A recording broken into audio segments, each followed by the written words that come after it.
À propos de sécurité terroriste, c'est quand même un sujet qui préoccupe énormément les Français. La France a été touchée par de nombreux attentats. Il y a eu 2 lois sur le terrorisme et le renseignement qui ont été adoptées. Nous vivons encore aujourd'hui sous le régime de l'état d'urgence. Je voudrais savoir quelles sont vos propositions, Marine Le Pen, dans ce contexte actuel. Très concrètement. La sécurité et le terrorisme est une problématique absolument majeure, totalement absente de votre projet. Totalement absente. Aucune proposition qui tienne la route. C'est-à-dire que la sécurité physique de nos compatriotes et la lutte contre le terrorisme et le fondamentalisme islamiste, vous ne voulez pas le mener. Vous ne voulez pas le mener, M. Macron, moi je sais pourquoi. Bon. Contre le terrorisme, il faut d'abord retrouver nos frontières nationales, tout de suite, immédiatement. Et ça, ce sera quelque chose que je ferai immédiatement après mon arrivée au pouvoir. Il faut que l'on expulse tout de suite les fichiers S étrangers qui sont sur notre territoire. Tous ceux qui, étrangers, sur notre territoire, ont un lien avec le fondamentalisme islamiste, dehors. Dehors. Tous ceux qui sont double nationaux, on mettra en œuvre la déchéance nationale. Je sais que vous êtes contre cela, mais vous êtes pour toutes les propositions laxistes et contre toutes celles qui font preuve de fermeté. Vous me laisserez expliquer mon projet, Madame Le Pen. Parlez du temps, vous entend. Déchus de leur nationalité, ils seront également ça va leur faire peur, hein, pour ceux qui se font sauter. Ça va les terroriser. Non, la déchéance, qui est un débat qui a déjà eu lieu, le président de la République a voulu le faire. Ça règle rien au sujet, mais c'est tout, continuez. Quelqu'un qui se fait sauter, puisqu'aujourd'hui les terroristes que nous devons combattre et que j'éradiquerai, ce sont des gens qui se suicident dans les attentats. On l'a vu. Vous attendez l'attentat, vous. Mais je n'attends pas l'attentat. Mais moi, j'attends pas l'attentat. Simplement, quelqu'un qui est dans ses dispositions d'esprit, la déchéance de nationalité brandie par Madame Le Pen, vous pensez que ça le fait trembler. Il faut aller beaucoup plus au cœur, beaucoup plus au fond, être beaucoup plus concret. Pas de leçon sur pas des principes. Alors, non, pas de leçon, en effet. Donc, avant qu'ils aient commis l'attentat, avant, déchéance de nationalité, expulsion immédiate. Voilà, déjà, tout cela, ils sont plus sur le territoire. Et donc, nos policiers et les gendarmes peuvent continuer à surveiller un nombre qui soit limité de personnes. Parce qu'arriver quand même à laisser sur le territoire, M. Macron, 11 000 fichiers S pour fondamentalisme islamiste. 11 000. Et ça, c'est aussi le bilan de votre gouvernement. C'est une véritable honte. Le lendemain de l'attentat, vous avez dit, je ne vais pas inventer quand même un programme dans la nuit contre le terrorisme. C'est-à-dire que vous vous présentez à l'élection présidentielle. Mais je l'ai, madame. Même pas un programme constitué. Mais je ne tombe pas comme vous dans le piège des sauts de cabri. Vous pouvez me laisser terminer. Mais non, puisque constamment vous êtes dans l'invective. Vous êtes très énervé. Je ne suis pas du tout énervé, Madame Le Pen. Regardez, je suis en train de vous dire. J'ai du retard sur vous. Mais vous allez le rattraper. Alors laissez-moi parler. Parlez de votre projet, ne dites pas de bêtises sur le mien. J'ai un projet, mais simplement, je ne réagis pas aux événements comme vous. Vous n'avez pas de projet. Je les anticipe. Et non seulement vous n'avez pas de projet, mais en plus, vous avez une complaisance pour le fondamentalisme islamiste. C'est ça, peut-être, le problème. Développez vos propositions. Parce que moi, je pense qu'il faut aussi s'attaquer. Développez vos propositions, M. Macron. Buvez un coup, ça va aller mieux. Mais allez-y, Madame Le Pen, soyez respectueuse comme je le suis avec vous. Non, mais parce que vous me coupez la parole toutes les 10 secondes à peu près. Je vous sens un peu agacé. Je pense qu'il faut s'attaquer à la racine du mal. La racine du mal, c'est le développement exponentiel du fondamentalisme islamiste sur notre territoire. Il faut évidemment fermer les mosquées salafistes, il faut expulser les prêcheurs de haine, mais il faut aussi s'attaquer aux associations qui vous soutiennent, M. Macron, comme l'UOIF. L'UOIF, c'est l'Union des organisations islamistes de France. Non, c'est l'Union des organisations islamistes de France, car en réalité, c'est une association islamiste qui défend le fondamentalisme islamiste, qui soutient M. Macron, qui a invité à chacun de ses congrès, vous entendez, à chacun de ses congrès, des gens qui sont venus exprimer leur haine des juifs, leur haine des homosexuels, leur haine des mécréants, et qui tiennent systématiquement des discours de haine. M. Annie Ramadan, qui justifie la lapidation des femmes, il vous a soutenu aussi. Et quand on vous a dit... Quand on vous a dit, M. Macron... Non, M. Macron, c'est important que les Français sachent. Je vais vous répondre. C'est important. Alors poursuivez sur votre projet, et lorsqu'on vous a dit, M. Macron, mais vous acceptez le soutien de l'UOIF, vous avez dit oui, ça ne me pose pas de problème. Donc tous les gens qu'ils ont reçus dans leur congrès et qui tiennent des propos qui sont des véritables appels au meurtre, eh bien, n'ont pas l'air de vous déranger. Eh bien, ça, je pense que c'est très révélateur et extrêmement problématique. Donc il faut s'attaquer à l'intégralité de ces associations qui sont en réalité les faux-nés du salafisme, les faux-nés des frères musulmans. Il faut arrêter les financements étrangers de la part de pays que M. Macron connaît bien, hein, le Qatar, l'Arabie Saoudite, puisque vous aviez fait à l'époque, vous aviez maintenu des exonérations fiscales pour les investissements de ces pays en France. Vous avez d'ailleurs, je crois, votre gouvernement a accordé une récompense républicaine dernièrement à un de ses responsables. Voilà. Il faut éradiquer l'idéologie du fondamentalisme islamiste dans notre pays et vous ne le ferez pas. Vous ne le ferez pas parce que vous êtes soumis à eux, Monsieur Macron, parce qu'ils vous tiennent. Voilà, c'est aussi simple que cela. C'est malheureux à dire, c'est terrifiant car ça peut avoir des conséquences extrêmement lourdes sur les Français, mais on l'a vu avec l'affaire Saou. Clairement, vous avez été mis devant le chantage. Soit vous gardiez M. Saou, qui est un radical islamiste, soit l'UOIF appelait à vous faire battre. Et vous avez préféré conserver ce soutien plutôt que de prendre le risque d'exprimer votre condamnation la plus formelle de ces dérives, qui sont des dérives extrêmement lourdes, qui font des morts sur notre territoire, qui ont commis des attentats multiples et contre lesquels aujourd'hui rien de sérieux en réalité n'a été fait. Parce que les lois, c'est soi-disant pour la sécurité, les lois renseignement... Vous n'avez pas voté, hein, qui n'ont pas été votés par vos députés à l'Assemblée. Et pour cause, je l'assume. Comme le PNR au Parlement. Totalement. C'est du bidon total. Il s'agissait de surveiller tout le monde pour ne pas avoir précisément à surveiller ceux dont nous savons, puisqu'ils sont fichés S, qu'ils représentent un danger. Et puis au-delà de ça, pardon, il y a le laxisme judiciaire. Et qui fait que l'explosion de l'insécurité que j'appelle quotidienne est aujourd'hui un poids insupportable, non seulement dans les villes, mais également dans les campagnes. Alors il faut que les peines soient prononcées, il faut que les peines prononcées soient appliquées, il faut créer non pas 15 000 mais 40 000 places de prison, Monsieur Macron. Et puis pour libérer un certain nombre de places tout de suite, il faut passer des accords bilatéraux avec les pays dont sont issus les étrangers qui sont incarcérés dans notre pays pour qu'ils aillent faire leur peine dans leur pays d'origine. Voilà un plan avec la remise en œuvre du renseignement qui est un plan absolument complet pour lutter en même temps contre la délinquance et le terrorisme, étant entendu qu'il ne vous a pas échappé, les deux en réalité sont aujourd'hui systématiquement liés, c'est ce qu'on appelle l'hybridation. Alors, à vous de répondre, Emmanuel Macron. Le terrorisme et la menace terroriste, c'est la priorité des prochaines années. La priorité. Je veux être président de la République française, donc je veux être chef des armées et en charge de cette sécurité. Donc ce sera ma priorité. Cela suppose de renforcer les moyens de police et d'avoir une action en effet avant que les attentats n'interviennent. Et donc sur les fichiers S, ce sont des fichiers de renseignement. En la matière, je suis pour renforcer les mesures, y compris les mesures qui peuvent être privatives de liberté, sur les fichiers S liés à des activités djihadistes. Mais là, tous les professionnels vous le disent, ce sont des fichiers de renseignement avec, si vous croisez un djihadiste, vous pouvez être fiché S. Donc, tous les mettre en prison ou tous les mettre hors des frontières n'aurait pas de sens. Au demeurant, je rappelle qu'il n'y a qu'un quart des terroristes depuis 2012. Non, la mesure générale, non, puisqu'elle ne permettrait pas d'avoir une vraie réponse en matière de renseignement, ce qui est la priorité. Vous préférez les garder? Madame Le Pen, ne vous a pas interrompu, laissez-le dérouler. Non, mais j'essaye de comprendre. Donc je dis, depuis le début des attentats, un quart était fiché S, un quart. Donc la clé, c'est d'améliorer le renseignement, de le renforcer. Tous ceux qui sont identifiés, il faut renforcer en effet les choses et pour certains les expulser. Mais je suis sur une mesure beaucoup plus chirurgicale et pas une mesure générale comme Madame Le Pen qui ne permettrait pas à nos forces de police de travailler. Je veux reconstituer les forces de renseignement. Le renseignement territorial a été démantelé. Il faut aller beaucoup plus loin sur le territoire. On l'a encore vu à La Réunion l'autre jour. Tous nos territoires sont touchés par la menace terroriste. Donc l'effort de renseignement doit être fait sur le territoire et partout, avec un lien renforcé sur le renseignement cyber, c'est-à-dire sur Internet. Et pour coordonner cela au mieux, pour prévenir plutôt que guérir, je créerai une task force, une cellule, auprès du président de la République, et pas une agence comme vous le proposez auprès du Premier ministre, qui coordonnera les services de renseignement. C'est la mère des batailles. Ensuite, la fermeture des frontières et le reste, ça ne sert à rien.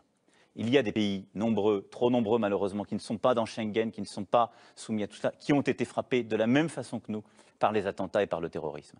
Et d'ailleurs, j'ai une nouvelle pour vous. Depuis novembre 2015, Schengen le permet, nous avons rétabli des contrôles aux frontières pour lutter contre les terroristes qui ont permis l'interpellation de plus de 70 000 personnes. Donc ce que vous proposez comme d'habitude, c'est de la poudre de perlimpinpin. Mais derrière, la clé, c'est d'aller sur le terrain, identifier toutes celles et ceux qui constituent une menace. Les terroristes, ils ne passent pas la frontière tous les jours en se signalant. Ils sont dans nos aéroports, dans nos gares, ils circulent, ils sont sur Internet, ils mènent des réseaux. C'est le renseignement et c'est la coopération entre les différents États. C'est pour cela que nous avons besoin d'une plus grande coopération entre les États membres de l'Union européenne. Il y a eu des avancées ces derniers temps, ce qu'on appelle le PNR, pouvoir sur des fichiers contrôler justement les potentiels terroristes qui circulent de l'un à l'autre. Et on l'a vu, qui prennent l'avion. Il n'y en a pas qui prennent l'avion. Il n'y en a pas. Il y en a beaucoup plus qui passent les frontières en se signalant, Madame Le Pen. Vous avez voté contre au Parlement européen. Mais bien sûr que ça ne sert à rien. Allez-y, répétez-le. Parce qu'il n'y a pas eu d'attentats dans les aéroports. Il n'y a pas eu de tentative d'attentat dans les aéroports. Vous en avez vu beaucoup, vous, à la frontière? Vous ne prenez pas l'avion et personne n'a empêché. Madame Le Pen, vous avez été contre. Mais non, mais Madame Le Pen, vous avez été contre toutes les réformes que l'Union européenne a portées pour lutter contre le terrorisme. Toutes. C'est nul. Mais vous ne proposez rien à côté de ça. Le rétablissement aux frontières, on va mettre quoi? Des gardes à toutes les frontières? Mais êtes-vous sérieuse? Oui, je suis très sérieuse. On va mettre des douaniers qui vont lutter contre les terroristes. On va mettre des douaniers qui vont surveiller nos frontières. Oui, moi je connais les douaniers, qui sont des fonctionnaires remarquables, mais ils ne sont pas formés pour lutter contre les terroristes, ça n'est pas leur cœur de métier, et les terroristes, ils ne vont pas contre les terroristes, ils vont les arrêter. Mais ils ne vont pas les arrêter, parce que les terroristes, ils fonctionnent par Internet, parce qu'ils vont prendre d'autres moyens, mais c'est tellement... Alors justement, j'ai une question sur ce sujet, une question triste. Moi j'ai une question quand même, pardon, mais moi alors je peux répondre quand même sur l'UEIF. Monsieur Macron, vous avez dit, la France a une part de responsabilité dans le terreau du djihadisme. Vous pouvez expliquer votre pensée? Non, je vais d'abord démanteler les bêtises que vous avez dites tout à l'heure. L'UEIF. Rapidement, parce que... Oui, non, mais parce que ce sont des assertions. Donc voilà, moi j'ai un projet sérieux qui n'est pas du saut de cabri. Et moi j'ai toujours pris mes responsabilités, contrairement à Madame Le Pen qui, elle, fait de la lutte contre le terrorisme sur les plateaux, mais elle est payée par le contribuable pour être députée européen. Il est vrai qu'elle y va très peu. À chaque fois qu'il y a des réformes importantes dans ce sens-là, elle ne les vote pas. Sur l'UEIF, Monsieur Macron, vous êtes en avance. L'UEIF, c'est simple. Si l'UEIF prononce, invite, mène des activités qui sont contraires aux lois de la République, je la ferai interdire. Je ne connais pas les dirigeants de l'UEIF, je ne les ai jamais rencontrés. Et à ma connaissance, le dernier parti politique qui a eu maille à partir avec eux et qui les a fait participer à des colloques, c'est le Front National avec M. Alliot.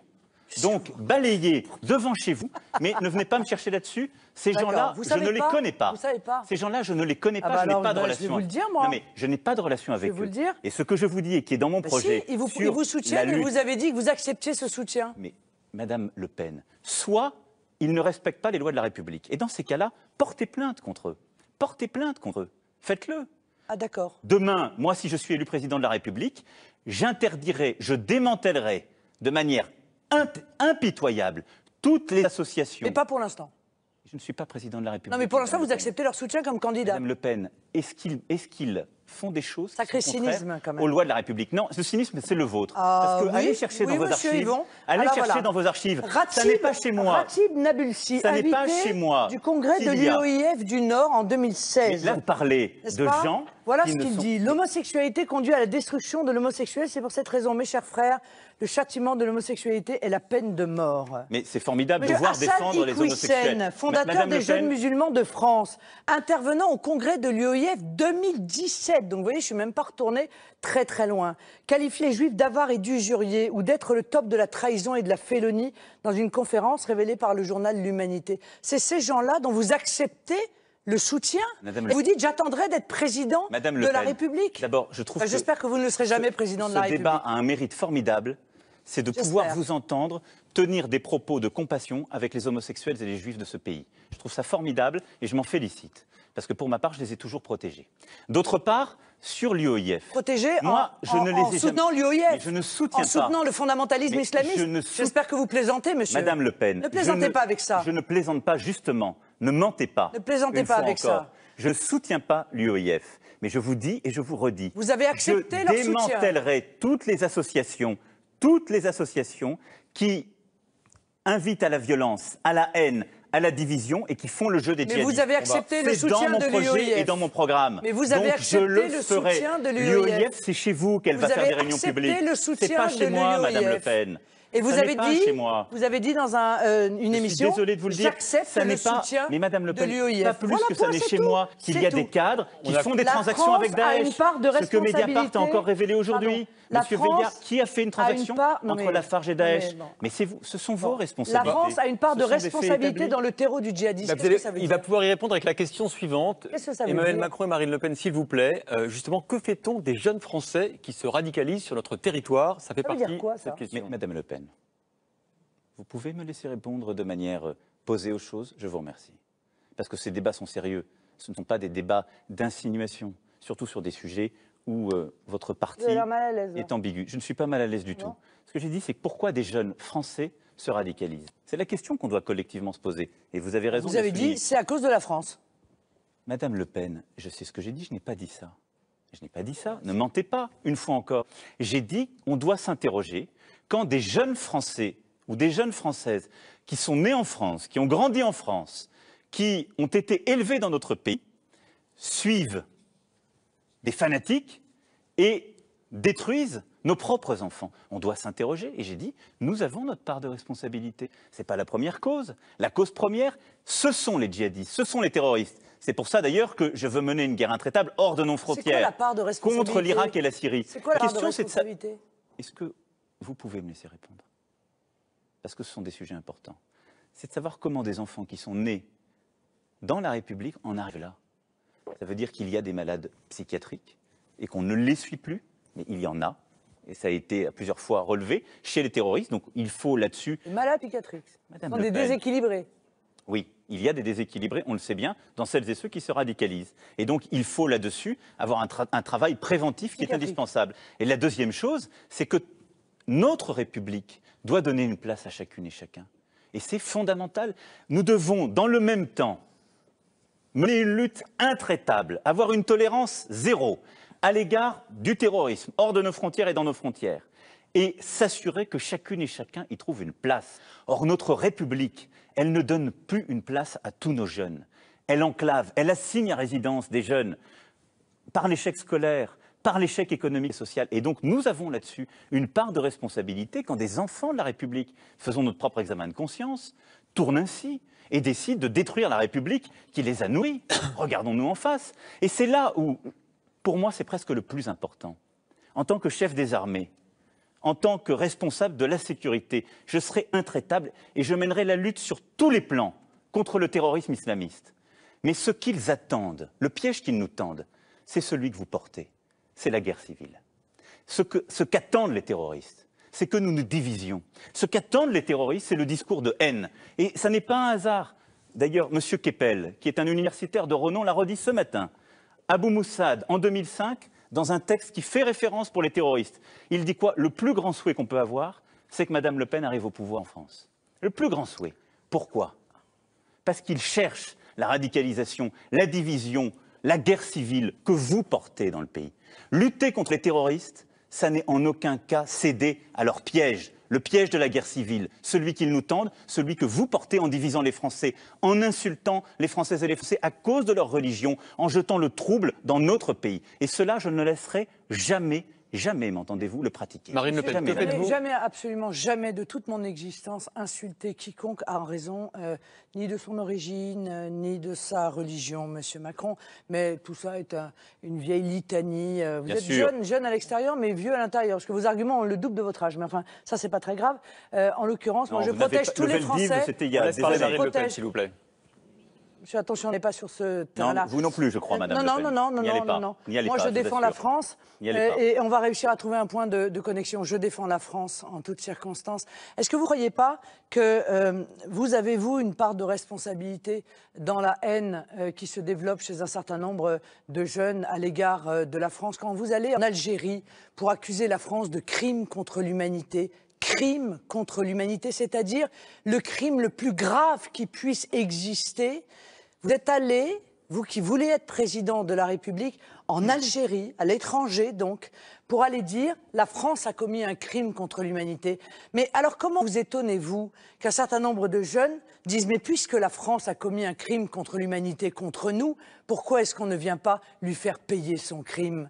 Est-ce que vous ne croyez pas que vous avez une responsabilité considérable lorsque vous tenez ce genre de propos sur la haine qu'ont un certain nombre de jeunes à l'égard du pays où ils vivent, ou même à l'égard, pour certains, du pays dont ils ont la nationalité? Et vos propositions, Marine Le Pen, sur justement la lutte contre la radicalisation des plus jeunes Français? Mais c'est extrêmement simple. La radicalisation, ça doit être